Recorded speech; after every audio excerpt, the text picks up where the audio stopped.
إله إلا الله محمد رسول الله.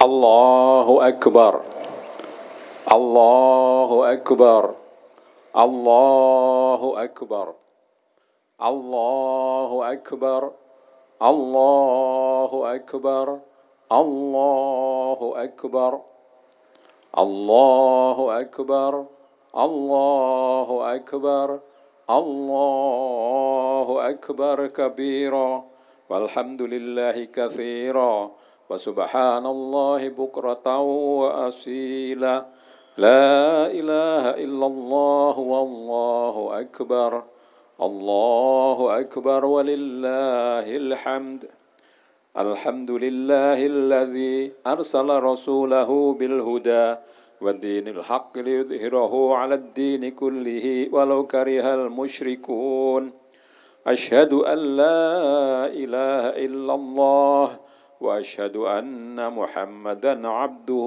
ورسوله اللهم صل وسلم على نبيك ورسولك محمد وعلى آله وصحبه أجمعين أما بعد فيا أيها المؤمنون أوصيكم بتقوى الله فقد فاز المتقون ولنذكر قوله تعالى في كتابه العظيم وقل اعملوا فسيرى الله عملكم ورسوله والمؤمنون وستردون إلى عالم الغيب والشهادة فينبئكم بما كنتم تعملون. Jamaah kaum muslimin, mukminin yang berbahagia rahimakumullah. Pada hari yang penting ini, marilah kita mengagungkan Allah yang Maha Kuasa dengan keikhlasan hati yang setulus-tulusnya. Marilah kita menyebut namanya dengan lidah kita, mengingat kebesarannya dengan akal kita, dan merenungkan ciptaan serta tanda-tandanya dengan kecerdasan dan mata batin kita. Maha suci Dia yang menghendaki dan menciptakan kehidupan kita sebagai ujian dan pendadaran, sehingga akan ketahuan siapa yang bersyukur dan siapa yang mengingkari kebaikan-kebaikannya. Allahu Akbar, Allahu Akbar, Allahu Akbar. Selanjutnya marilah kita perhatikan hubungan Idul Adha ini dengan agama, kemanusiaan, dan keadaban. Sebenarnya agama Islam dalam pengertiannya yang luas mencakup kemanusiaan dan keadaban. Sementara Idul Adha adalah hari raya keagamaan Islam. Di dalam hadis Nabi yang terkenal dengan sebutan hadis Jibril, disebutkan bahwa agama yang diajarkan beliau kepada para sahabatnya dan kemudian diteruskan sehingga sampai kepada kita di sini, terdiri dari 3 bagian pokok: iman, Islam, dan ihsan. Iman mencakup prinsip-prinsip kepercayaan, dan Islam pokok-pokok kewajiban keagamaan dan dalam pengertian sempit. Sementara ihsan yang berupa pengontrolan diri, karena melihat atau merasa dilihat Allah merupakan inti dari keadaban. Karena itu, yang dicantumkan dalam tema khutbah ini adalah agama dalam pengertiannya yang sempit, yakni keimanan kepada yang gaib, yu'minuna bil ghaib, dan keyakinan kepada akhirat, wabil akhiratihum yuqinun, serta menjalankan perintah-perintah Tuhan dan menjauhi larangan-larangannya. Ketika 2 anak pertama manusia, Qabil dan Habil, diperintah untuk berkurban, kurban Habil diterima Allah, sementara kurban Qabil ditolak. Iri kepada saudaranya yang kurbannya diterima, Qabil mengancam untuk membunuh adiknya. Tapi sang adik menasihatinya, Allah hanya menerima sedekah pendekatan diri dari orang yang bertakwa. Atau dalam Al-Quran, qala innama yataqabbalullahu minal muttaqin. Kesalahan yang dilakukan Qabil adalah bahwa ia melakukan persembahan untuk mendekatkan diri kepada Allah dengan hati yang tidak bersih. Kurban adalah pemisahan atau pelepasan sebagian dari milik kita yang sebenarnya kita sayangi untuk mencapai tujuan yang lebih tinggi, yakni kedekatan kepada Allah. Allah yang Maha Suci semestinya didekati dengan hati yang bersih. Di dalam ayat lain dikatakan, la yanalallaha luhumuha wa la dima'uha walakin yanaluhu taqwa minkum. Daging hewan kurban dan darahnya itu sama sekali tidak akan sampai kepada Allah. Tetapi yang sampai kepada Allah adalah ketakwaan kamu. Demikian juga ketika Nabi Ibrahim alaihissalam meneguhkan hati untuk berkurban dengan membunuh anaknya, yang diyakini sebagai perintah Tuhannya, ketakwaan dalam bentuk keikhlasanlah yang mendasarinya.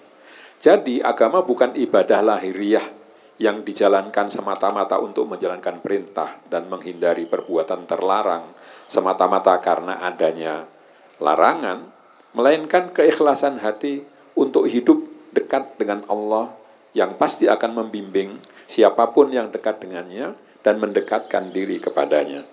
Agama adalah sesuatu yang kokoh, demikian dikatakan dalam sebuah hadis. Kuat dalam arti mesti dimasuk, dan karena itu mesti dimasuki dengan kesabaran dan kelembutan. Tidak sekali terobos dan setelah itu selesai, tidak ada lagi yang dikerjakan. Orang yang menempuh jalan instan dalam beragama tanpa pembersihan hati dan pengontrolan diri setiap waktu, serta penebusan setiap kesalahan dengan kebaikan, tidak akan mendapatkan kemajuan rohani. Dalam bahasa Arabnya disebutkan, innal mumbatta la ardon qata'a wala zohron abqa. Orang yang tergesa-gesa itu tidak ada bumi yang bisa ditempuh dan tidak ada kendaraan yang tahan. Artinya kendaraan yang dinaikinya hanya rusak saja kalau tergesa-gesa. Tidak ada, tidak mengapa bahwa kita mulai dengan formalitas dalam beragama, seperti perayaan Hari Raya Kurban ini. Tetapi jangan berhenti di situ. Masuklah ke dalam, lihatlah rahasia yang terkandung di dalam ibadah-ibadah yang kelihatan lahiriah itu. Bahkan seringkali diukur kebenaran dan keabsahannya secara lahiriah juga. Carilah sari patinya. Allahu Akbar, Allahu Akbar, Allahu Akbar. Idul Adha juga berkaitan dengan kemanusiaan. Kemanusiaan yang dipakai di sini dalam pengertian sifat-sifat dasar manusia sebagai makhluk yang dikaruniai kebebasan dan kemampuan untuk memilih sendiri perbuatannya, dorongan untuk berbuat baik dan buruk, serta kemungkinan untuk menggapai yang ilahi. Dua bekal bawaan ini, kemampuan untuk berbuat baik, tapi juga dorongan untuk berbuat buruk, mempunyai tabiat yang berlawanan satu sama lain. Kalau yang seseorang memperturutkan keinginan-keinginan hawa nafsu, maka ia akan semakin jauh dari Allah.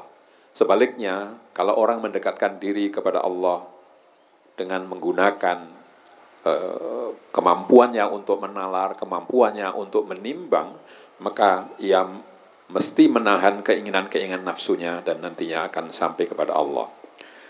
Cerita tentang korban Qabil dan Habil mengingatkan akan titik lemah manusia. Kelemahan pada Qabil terlihat pada keiriannya kepada keberhasilan orang lain, sementara dirinya gagal. Keirian ini membuatnya tak mampu meredam dorongan untuk meniadakan adiknya yang mendapatkan keberhasilan. Iri, dengki, ketidakrelaan melihat keberhasilan orang lain atau ketidaksediaan untuk kalah dalam persaingan adalah kelemahan manusia yang kelihatan dalam sikap Qabil. Pada Habil yang berhasil dalam kurban, kelemahannya terlihat dalam sikap mengalah tanpa batas.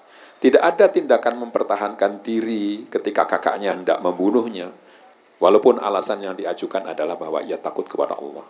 Takwa tidak semestinya didorong sampai ke ujung sehingga mengikhlaskan diri jatuh dalam kemusnahan.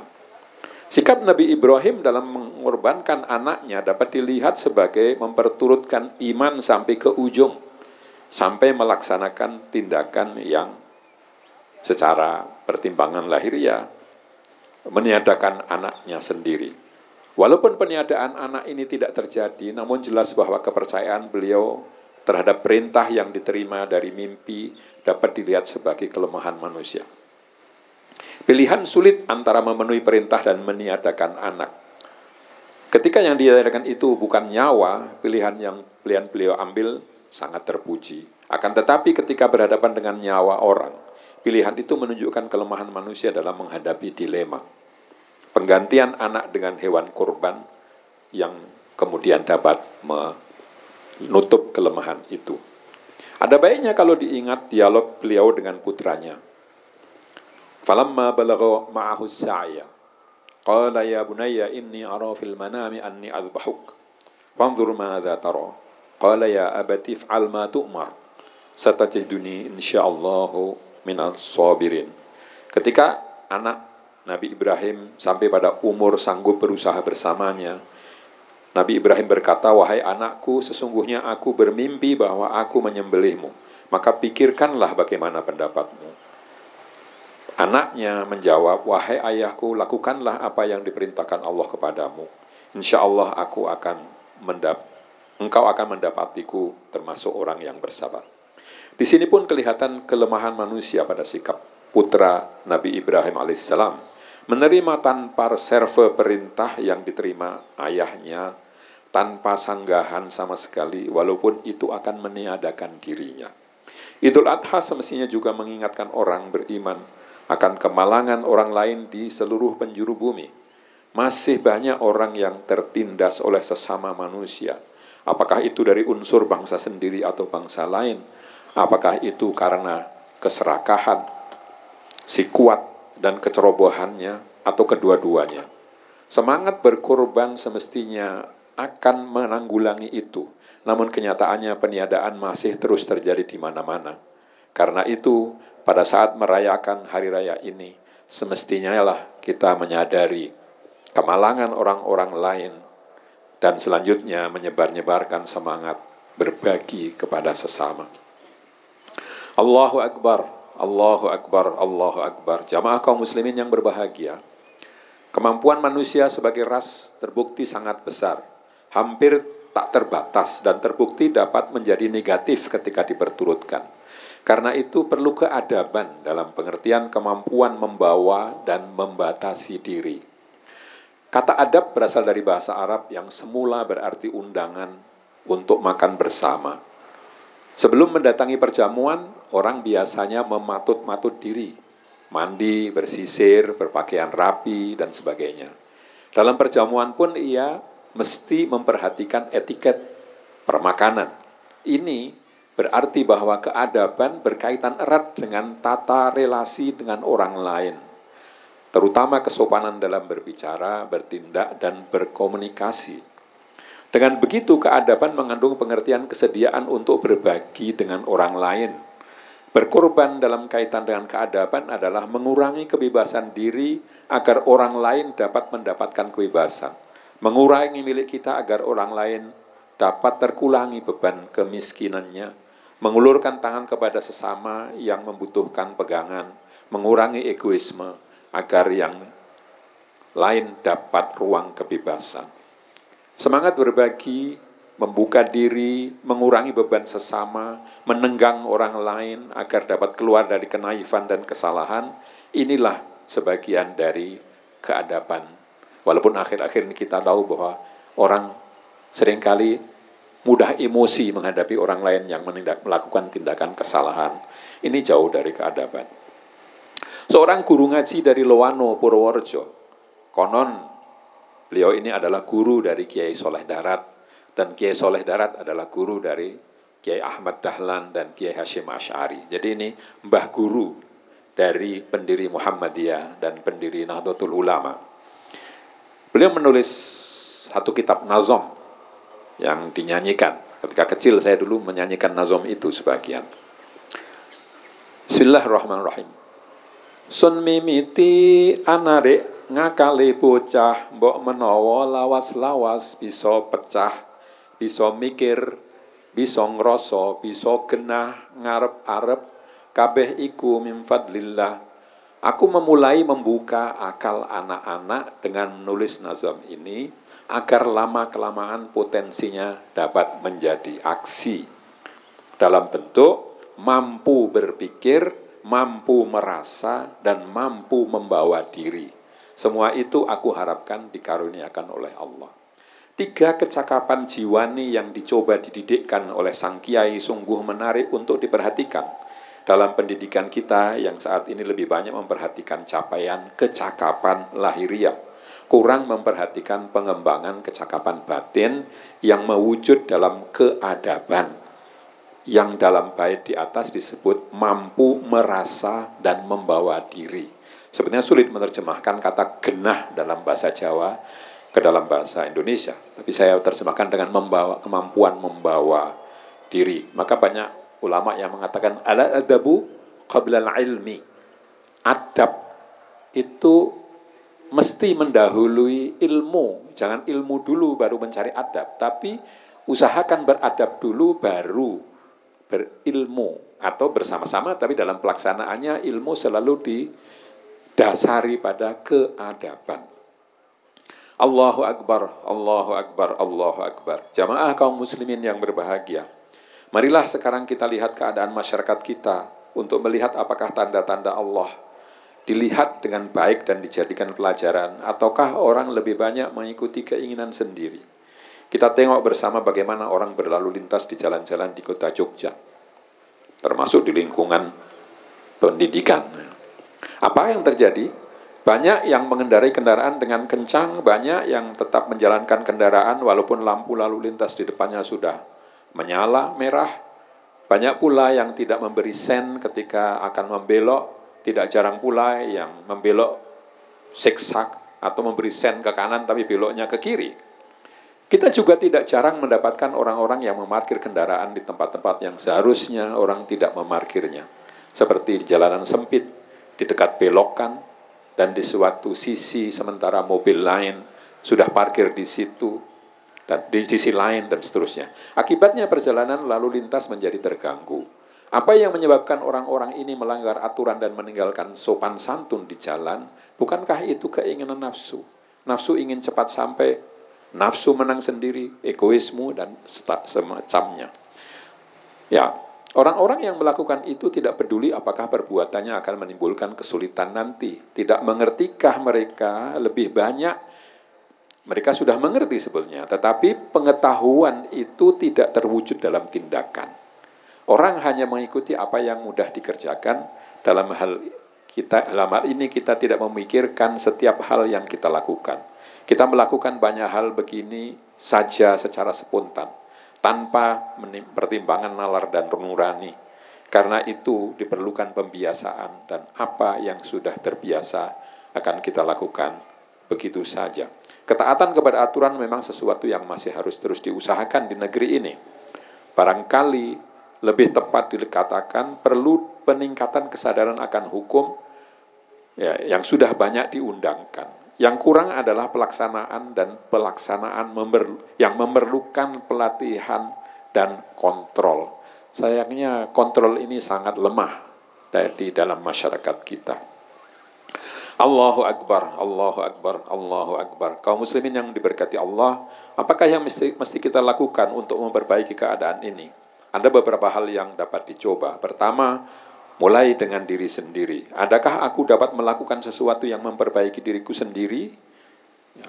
Aku dapat menahan diri dari melemparkan kulit atau sisa makanan dari jendela rumah atau mobil. Itu perlu diperhatikan lagi. Apakah aku dapat menahan diri dari melanggar aturan lalu lintas dan memberi tanda ketika akan membelok? Demikian seterusnya. Satu orang yang teguh memegang aturan dan kesopanan setidak-tidaknya akan mengurangi jumlah orang yang melanggar dan tidak sopan. Memang ini tidak mudah. Ketika orang dapat mengebut dan sampai dengan cepat, mengapa aku harus pelan-pelan? Demikian dikatakan. Ketika orang mendapat keuntungan dengan melanggar aturan, mengapa aku harus mengikuti aturan sehingga aku tidak mendapatkan bagian? Nah, hal-hal seperti ini mestinya kita hilangkan pada saat kita merayakan Idul Adha atau Idul Qurban. Kita kurangi nafsu kita kurangi egoisme kita, agar kita menjadi lebih dekat dengan Allah Subhanahu wa Ta'ala. Demikianlah khutbah yang dapat saya sampaikan. Semoga kita semua mendapatkan berkah dari perayaan hari raya yang mulia ini dan dapat terus meningkatkan nilai keimanan dan kemanusiaan serta keadaban kita. Selanjutnya marilah kita berdoa, semoga mendapatkan bimbingan dan kekuatan untuk menjadi lebih baik dari hari ke hari dari Allah Subhanahu wa Ta'ala. Allahumma salli wa sallim ala sayyidina Muhammad wa ala alihi wa sahabatihi ajma'in. Allahumma ighfir li jami'il mu'minina wal mu'minat wal muslimina wal muslimat al ahya'i minhum wal amwat. Irfa' lahumud darajati washfa' lahumul hasanat warhamna wa iyyahum ya arhamar rahimin. Allahumma ansuril islam wal muslimin wa ahlik a'daka a'da'ad-din wa dadir syamlahum waj'al kaidahum fi tadlil. Allahumma farrij 'anil makrubin min al-qatla wal majruhin bima kasabat aydin nasi adh-dhalimin. Allahumma hdi haula'i alladhina 'amilu sayyi'ati ibtigha'a al-fitnati wa tashwish jawil amni fi baladina hadha wa fi anha'i biladil 'alam. Allahumma nawwir qulubahum wa khallisha min tazyini syaitani lahum a'malahum as-sayyi'at faya'uduna ila sabilika yatubun. Allahumma ansur sya'bana sya'ba Indonesia waj'al lana makhraja minal azamatil iqtisadiyyati wa siyasiyyati balil khuluqiyyah waj'alna min ibadika salihin innaka ala kulli syai'in qadir. Rabbana atina fid dunya hasanatan wa fil akhirati hasanatan wa qina adzaban nar. Allahumma anfa'na bima 'allamtana wa 'allimna ma yanfa'una wa zidna 'ilma. Alhamdulillah min kulli hal wa na'udzu billahi min hali ahli nar. Subhana rabbika rabbil 'izzati 'amma yasifun wa salamun 'alal mursalin walhamdulillahi rabbil alamin. Assalamualaikum warahmatullahi wabarakatuh. لا إله إلا الله محمد رسول الله